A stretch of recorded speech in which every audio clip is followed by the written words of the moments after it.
రాష్ట్ర వ్యాప్తంగా దసరా శరన్నవరాత్రుల నిర్వహణకు ఘనంగా ఏర్పాట్లు జరుగుతున్నాయి. జగన్మాత ఆలయాలన్నీ శరన్నవరాత్రుల శోభతో కలకల్లాడుతున్నాయి. కాకినాడ బాల త్రిపుర సుందరి ఆలయంలో శ్రీచక్రార్చన, చండీ హోమం నిర్వహణకు ఏర్పాట్లు జరుగుతున్నాయి. 9 రోజుల పాటు అమ్మవారు వివిధ అలంకారాల్లో భక్తులకు దర్శనమివ్వనున్నారు. చివరి రోజు బంగారు కవచంలో అమ్మవారిని దర్శించుకోవడానికి సుమారు 1,00,000కు పైగా భక్తులు వస్తారని అంటున్న బాల త్రిపుర సుందరి ఆలయ అర్చకులతో మా correspondent Uday face to face. Devi Sharannavaratri ఉత్సవాల కోసం ఆలయాలన్నీ అంగరంగ వైభవంగా సిద్ధమవుతున్నాయి. అమ్మ దయ ఉంటే అన్నీ ఉన్నట్టే అని ఒక భక్తి విశ్వాసంతో భక్తులందరూ అమ్మవారిని పూజించడానికి అయితే సిద్ధమవుతున్నారు. ఆలయాలన్నీ రంగురంగుల విద్యుత్ దీపాలంకరణలతో కన్నుల పండుగగా అంగరంగ వైభవంగా అయితే తీర్చిదిద్దారు. రేపటి నుంచి కాకినాడ బాల త్రిపుర సుందరి అమ్మవారి ఆలయంలో 9 రోజుల పాటు ఈ శరన్నవరాత్రి ఉత్సవాలు వైభవంగా చేయడానికి ఆలయ అధికారులు, అర్చకులు అంతా సిద్ధమవుతున్నారు. ఇప్పుడు మనతో మాట్లాడడానికి ఆలయ అర్చకులు ఉన్నారు. స్వామి, చెప్పండి, ఈ బాల త్రిపుర సుందరి అమ్మవారి ఆలయంలో శరన్నవరాత్రి ఉత్సవాలు చూడడానికి విదేశాల నుంచి కూడా భక్తులు అయితే ఈ ఆలయానికి అయితే పోటెత్తారు. అసలు ఈ 9 రోజుల పాటు ఏ ఏర్పాట్లు జరుగుతున్నాయి? అమ్మవారికి ఏ అలంకారాలు చేస్తారు? ఆబాలగోప విదితాం సర్వానులంఘ్య శాసనం శ్రీచక్ర రాజనిలయాం శ్రీమత్ త్రిపుర సుందరి.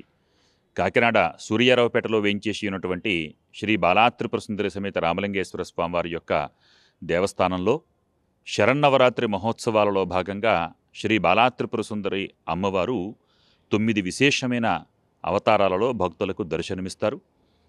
దేశంలో మరి ఏ దేవాలయంలో కూడా లేనటువంటి అవతారాలు, అలంకారాలు ఈ ఆలయానికి ఉన్నాయి. అనాదిగా 150 సంవత్సరాల నుంచి కూడా అమ్మవారికి ప్రత్యేకమైనటువంటి అవతారాలు మూలవిరాటకు వేయటం జరుగుతుంది. అమ్మవారు మొదటి రోజున విల్లంబులు అనే అవతారంలో, 2వ రోజున ఊయల అనే అవతారంలో, 3వ రోజున పుస్తకపాణి అనే అవతారంలో, 4వ రోజున వీణాపాణి అనే అవతారంలో, 5వ రోజున జపమాల అవతారంలో, 6వ రోజున సింహారోహణంలో, 7వ రోజున రక్తబీజాక్షిని వధతో, 9వ రోజున 8వ రోజున అమ్మవారు శుంభనిశుంభుల వధతో, 9వ రోజున మహిషాసుర మర్దనిగా ఈ 9 రోజులు ప్రత్యేకమైనటువంటి అవతారాలలో భక్తులకు దర్శనమిస్తారు. చివరి రోజునైనటువంటి విజయదశమి రోజున శాంతమూర్తిగా బంగారు కవచంలో, బంగారు చీరలో అమ్మవారికి బాలా త్రిపుర సుందరి అమ్మవారిగా దర్శనమిస్తారు ఈ 9 రోజులు కూడా.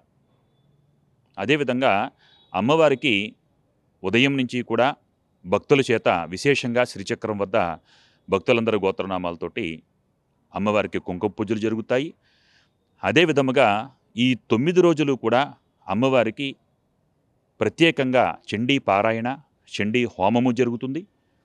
స్వామివారి విఘ్నేశ్వర స్వామివారికి, రామలింగేశ్వర స్వామివారికి ఏకాదశి రుద్రాభిషేకం జరుగుతుంది. అదేవిధముగా రాత్రి 9 గంటలకి ప్రత్యేక శ్రీచక్ర నవావరణార్చన కార్యక్రమం విశేషంగా ఉంటుంది. ఈ 9 రోజులు అమ్మవారి దీక్షలో 10వ రోజు కూడా విజయదశమి రోజును కూడా ఈ కార్యక్రమాలన్నీ కూడా కొనసాగుతాయి. ఇక 11వ రోజున అంటే 13వ తేదీ ఆదివారము అమ్మవారి చండీ హోమం జరుగుతుంది కాబట్టి మహాపూర్ణాహుతి చేసి అఖండ అన్న సమారాధన కార్యక్రమం కూడా ఇక్కడ ఇదే ఆలయంలో నిర్వహిస్తారు. 9 రోజుల పాటు బాలా త్రిపుర సుందరి అమ్మవారు వివిధ అలంకారాలతో భక్తులకు దర్శనమిస్తారని చెప్తున్నారు. అలాగే ఇక్కడ చండీ హోమంతో పాటు నవావరణ అర్చనలు కూడా జరుగుతాయని చెప్తున్నారు. శ్రీచక్రానికి స్వయంగా భక్తులు పూజలు చేసుకునే విధంగా ఇక్కడ ఏర్పాట్లు చేశారని చెప్తున్నారు. 13వ రోజున ఈ చండీ హోమానికి అయితే పూర్ణావతి జరుగుతుందని ఆలయ అర్చకులు చెప్తున్నారు. ఈ పూర్ణావతి జరిగిన తర్వాత మహా అన్నదాన కార్యక్రమం కూడా భక్తుల కోసం ఏర్పాటు చేశారని చెప్తున్నారు. ఈ 9 రోజుల పాటు విశేష సంఖ్యలో అంటే రోజుకి దాదాపు 80,000 మంది అమ్మవారిని దర్శించుకునే విధంగా ఇప్పటికే ఆలయ అధికారులు అయితే క్యూ లైన్లు, అలాగే బారికేడ్లు కూడా ఏర్పాటు చేశారు. ట్రాఫిక్ అంతరాయం లేకుండా వివిధ శాఖల సమన్వయంతో పూర్తి ఏర్పాట్లు చేశామని కూడా అర్చక స్వాములు చెప్తున్నారు. మెగా 9 న్యూస్ కోసం వీడియో జర్నలిస్ట్ దొరబాబుతో ఉదయ్, కాకినాడ నుంచి.